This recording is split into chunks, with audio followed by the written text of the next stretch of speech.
AIOps is the use of artificial intelligence to manage, optimize, and secure IT systems with agility, and more effectively than with manual processes. But as CIO.com wrote recently, artificial intelligence and machine learning can reduce the number of false alerts that tie down operations staff, speed up troubleshooting of problems, automate routine tasks, and help developers and administrators easily manage fast-changing hybrid cloud-based IT environments. But CIOs shouldn't expect what some customers call magic results, such as predicting and fixing all conceivable IT issues. In this webcast, we'll discuss why enterprises need a holistic solution that offers advanced AIOps and observability capabilities to enable autonomous IT for proactive intelligence and autonomous operations. Hello, and welcome to this video webcast titled How Advanced AIOps Enables Autonomous IT for Proactive Intelligence and Predictive Analytics. Brought to you by DRYiCE Software at HCL Technologies, IDC, and CIO. My name's Tom Schmidt, Digital Content Director at CIO Marketing Services, and I'll be the host of this webcast. Joining me is Andrew Buss, Research Director for IDC's European Enterprise Infrastructure Program. Based in London, he's responsible for driving IDC's research covering present and future trends impacting servers, storage and networking, and IT service delivery. Hello, Andrew. Hi, Tom, and great to be here today. Also joining me is Navin Sabharwal, Chief Architect for the DRYiCE AIOps software portfolio at HCL Technologies. He's responsible for the development of DRYiCE intellectual properties and service delivery in the areas of cloud computing, DevOps, automation, autonomics, artificial intelligence, and machine learning for IT operations. Navin is a leading authority on AI and has published more than 20 books. Welcome, Navin. Thanks, Tom. Good to be here. Andrew, as you know, more and more enterprises are investing in AIOps solutions. Can you kick things off today by telling us, in a nutshell, what is the AIOps value proposition?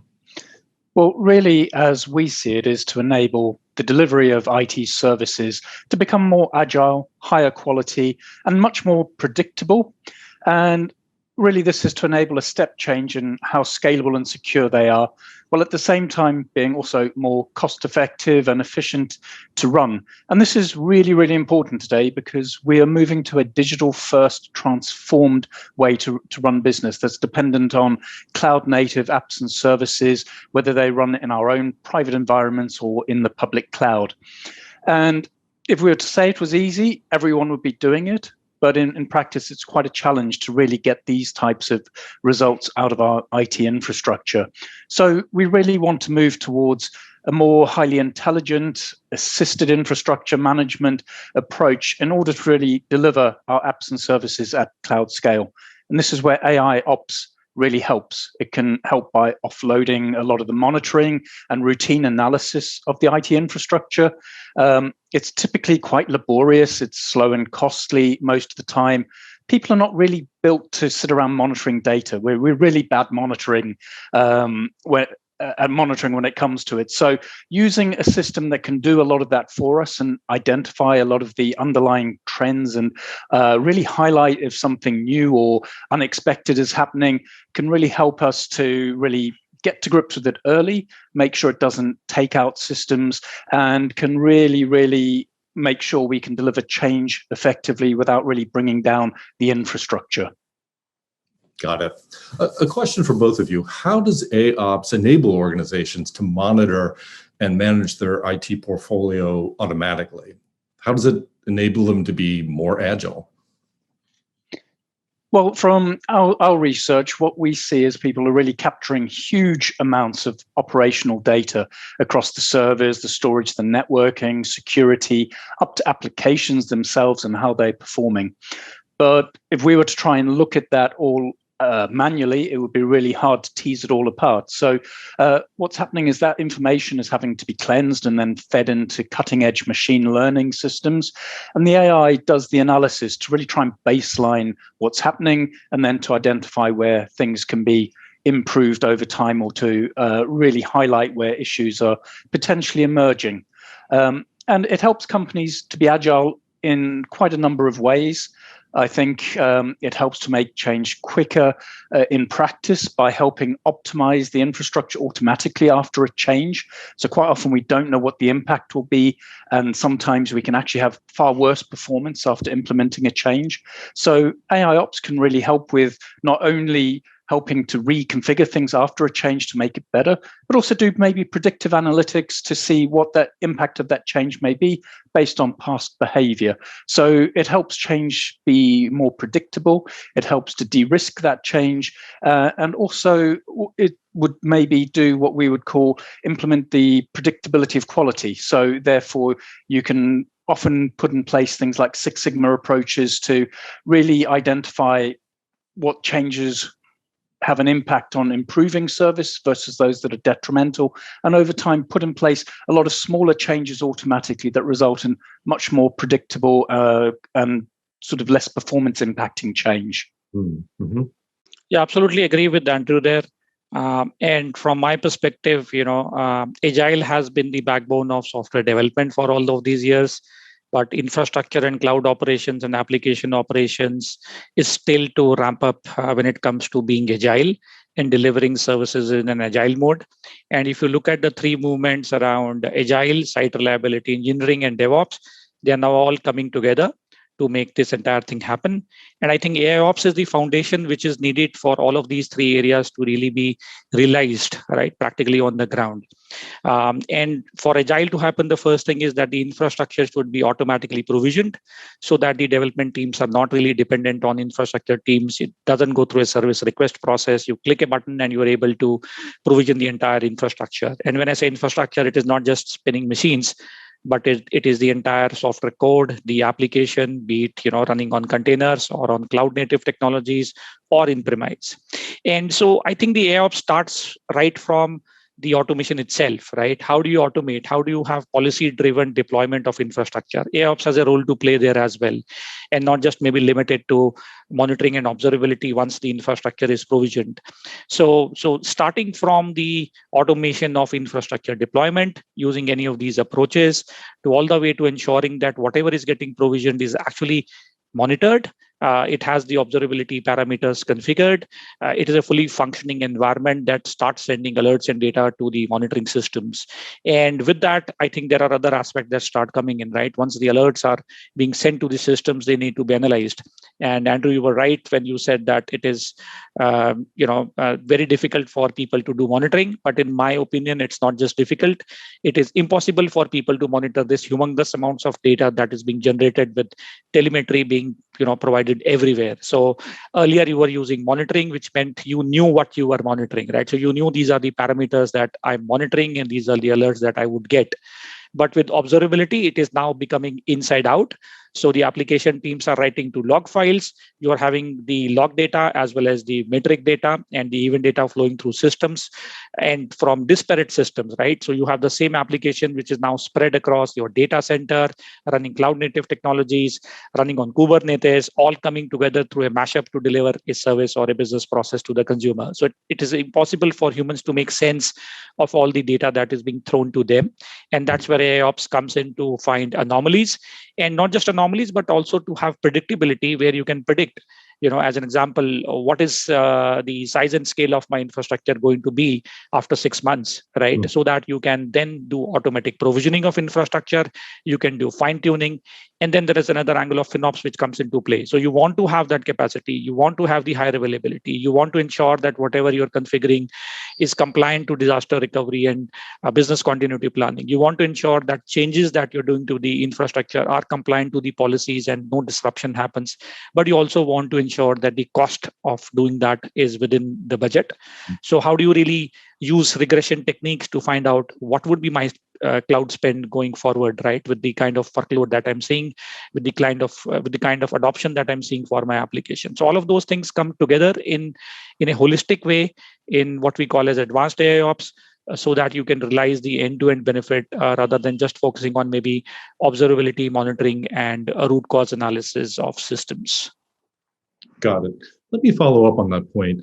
How specifically are organizations using AIOps today to deal with the massive amounts of data that they're generating that you referred to?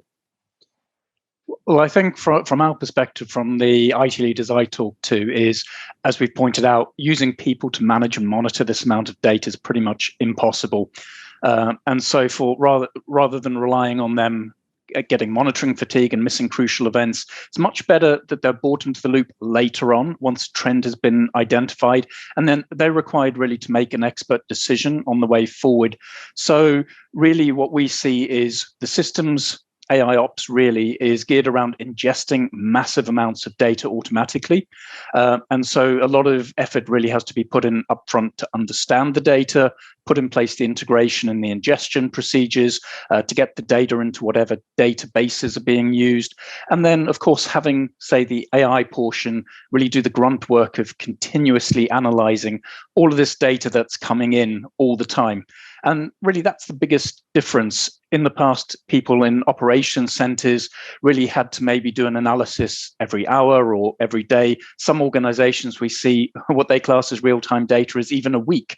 And that really, in a digital-first organization, is just way too long. So really, the key here is to have a system that can work in real time, really up to the second data, highlighting where anomalies or issues that deviate from a baseline are emerging, and therefore saving most of your IT operations team from basically being tied up having to do this. And that then frees them up to do value-added tasks throughout the business, instead of really just focusing on essentially monitoring the health of the IT systems.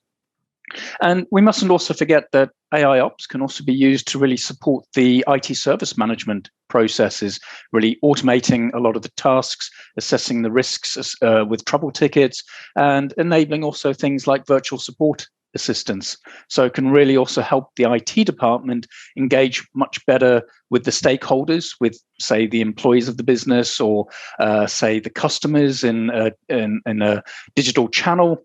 And in this way, AIOps can also really help the IT teams keep up with this accelerating pace of change that we see happening within IT today, and at the same time improving the service delivery and enhancing that overall experience. Yeah. So AIOps people are starting to implement, and we are seeing some companies dabbling with it, some companies in POC stage, and some organizations have moved forward with the journey to adopt and implement AIOps technologies. But as Andrew put it, it has been limited to the event correlation area. And there are also, I would say, some bit of challenges where people need the skills on AI and machine learning and a basic understanding of how all of this comes together in any tool that you deploy to be able to get the maximum value out of AIOps. So on one hand, people have now started ingesting all of this data into a single system, and they're now using a combination of rule-based as well as AI and machine learning technologies to get the benefits out of AIOps. So when we say AIOps, it doesn't really mean that the whole rule-based systems that we had earlier will completely go away. It has to be a mix and match to be a more pragmatic, practical on-the-ground implementation of AIOps. And that's where organizations have succeeded in getting and ingesting all of this data, applying certain rules, ensuring that the baselines and thresholds are configured correctly, ensuring that the noise that existed in the system is removed from the system. And then they're now moving to a journey where they really want to move to a journey where they can make it more predictable, which means they really want to predict, what is going to happen. Now, there's a challenge in technology in terms of being able to predict when something will go down, right? There's a limit to that predictability. But But yes, when it comes to consumption or when it comes to data, which is about how much spend you are going to make, or what is the amount of capacity that you would need, or there are patterns in regression which you can find out if, as an example, if some memory or CPU utilization is going in a linear fashion and increasing on a day-to-day basis, you can safely say that there is a challenge there, and it may be a memory leak or some issue with the application. So those are the areas where people have been successful to deploy it. But I think the real value of AIOps will get generated when you really do it end to end and encompass all the value stream processes in IT with AI, machine learning, and definitely rule-based systems as well, so that you don't just cover or stop at the event correlation layer. Once the root cause is identified, then obviously the next step is to basically go and resolve that problem, right? Without resolution or without fulfilling a service request, the process is, in my mind, incomplete. And if we do the end-to-end automation, that will give more value or benefits to the organization. And automation also has a significant impact on both the availability and site reliability engineering matrices like toil. You will get higher availability, you will get more resilience, you will have shorter time to resolve an issue, and you will keep on generating that data as well for humans and AI to collaborate, based on that data to make it better on a daily basis. So that's where I think getting AI to service management areas and automation areas will give more value. And companies who have already adopted in the event correlation space can definitely add more value by moving up the ladder to do further automation using AI and machine learning technologies. Nevin, can you share with us what is the value proposition of DRYiCE IntelliOps? Sure. So there are challenges that we saw when we were implementing AIOps, right? And we started this journey long back. The challenges for AIOps are essentially around the ability of organizations to get AI and machine learning skills.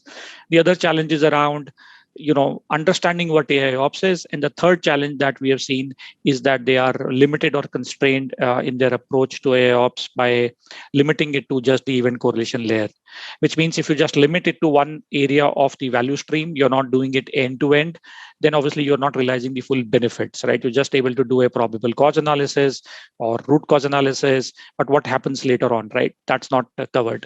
And then we also saw that there are competing or there are multiple projects or programs running in customers' environments. Someone may be going ahead with a cognitive virtual assistant or a chatbot. Someone may be running an AIOps program. Someone may be running an SRE program, and someone may be running observability platform, and someone may be doing AIOps, and someone else may be doing service management. So what happens is both, I would say, organizationally and architecturally, it becomes a fragmented solution where no one is able to integrate this whole thing together. And the integration of all of these tool sets itself becomes a nightmare, right? And even if you're able to integrate all of them together, then how do you really update, manage, and operate this whole thing, right? Because the skills on AI and machine learning are difficult to get. We all know that. And then the skills to also put in all of these solutions and get value out of them are also a challenge these days.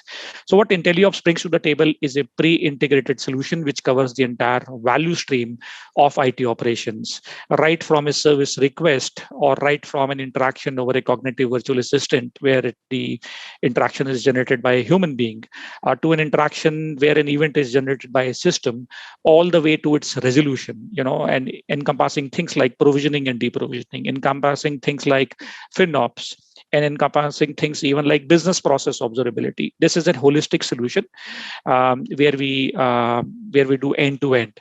And since this is an end-to-end solution, the customer doesn't need to bother about, cobbling together things and buying products and solutions and trying to define the entire architecture themselves, which I think becomes very, very difficult for organizations to do. The second value prop essentially is that all of this is available in a cloud environment hosted, in a shared environment as well as dedicated. So you are able to consume this from the cloud, while your infrastructure can be in the cloud, or it can be in-premise, or it can be a mix of both, or you can be multi-cloud, doesn't really matter. And when we talk about business process observability, that's a very key differentiator, where we're not limiting AIOps to just the IT operations area, but we're taking it to the business process layer, so that you are able to realize not just services or abstract services, but a complete business processes. And the issues may not exist because of infrastructure or applications. The issues may be because the process itself has challenges, or there are human actions that are needed to be done so that the process moves forward to the next step. So those are the areas where we differentiate and add value to the IT operations value stream. And we cover the entire gamut of services, right from where the event starts to where the fulfillment of a service request happens, to all the way to using NLP technologies to cognitive virtual assistants, so that your interaction with machines is not really driven by keyboards and your browser-based applications, but in a natural language you can converse with IT. So that's been the goal for us at DRYiCE and IntelliOps. Thank you. Thank you. Well, that's about all the time we have for today's webcast.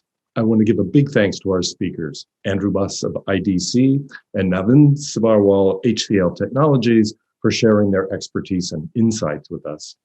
And thanks especially to you, our viewers, for tuning in. Please be sure to check out the resources section on your console for links to some valuable HCL Technologies resources.